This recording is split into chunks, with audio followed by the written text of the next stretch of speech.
എല്ലാവരെയും നമ്മുടെ ഈ ചെറിയ കുടുംബത്തിലേക്ക് ഞാൻ സ്വാഗതം ചെയ്യുന്നു. ഇന്നത്തെ വീഡിയോ മധുരിക്കുന്ന കടൽ. എന്നാൽ ആ കടൽ വെള്ളത്തിന് ഉപ്പ് രസവുമുണ്ട്.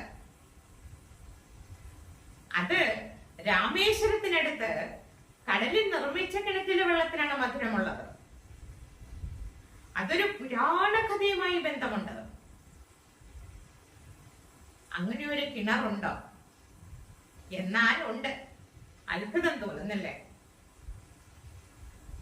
അതായത് ശ്രീരാമചന്ദ്രൻ ലങ്കയിൽ പോയി രാവണനെ നിഗ്രഹിച്ചു.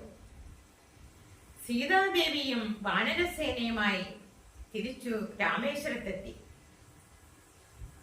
അവിടെ വെച്ച് രാവണനെ വധിച്ച ബ്രഹ്മഹത്യ ഭാവ പരിഹാര ക്രിയകൾ അവിടെ വെച്ച് ചെയ്യണമെന്ന് തോന്നി.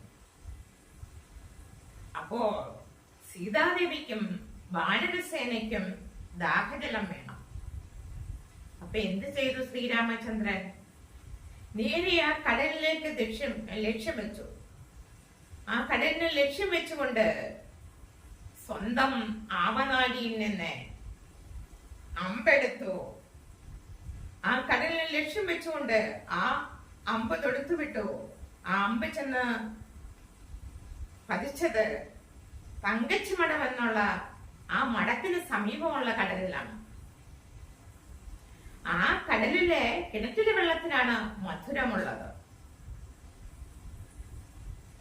ആ കിണറ്റിലെ ജലത്തിന്, ആ മധുരമുള്ള ജലത്തിന്റെ അമുദ തീർത്ഥം വില്ലുണ്ടി തീർത്ഥം. വില്ലുണ്ടി തീർത്ഥം എന്നാണ് അറിയപ്പെടുന്നത്. അതാണ് ആ കിണറുള്ള വെള്ളമാണ് വില്ലുണ്ടി തീർത്ഥം. അതാണ് ഒരു പുരാണ കഥയുമായി രാമേശ്വരത്തുള്ള ശ്രീരാമൻ നിർമ്മിച്ച കിണർ. എല്ലാവർക്കും മനസ്സിലായല്ലോ? എല്ലാവർക്കും ഇഷ്ടപ്പെട്ടിട്ടുണ്ടാവും. ഇനി ഒരു പുതിയ വീഡിയോയുമായിട്ട് ഞാൻ നിങ്ങളുടെ മുന്നിൽ എത്തുന്നതായിരിക്കും. നന്ദി, നമസ്കാരം.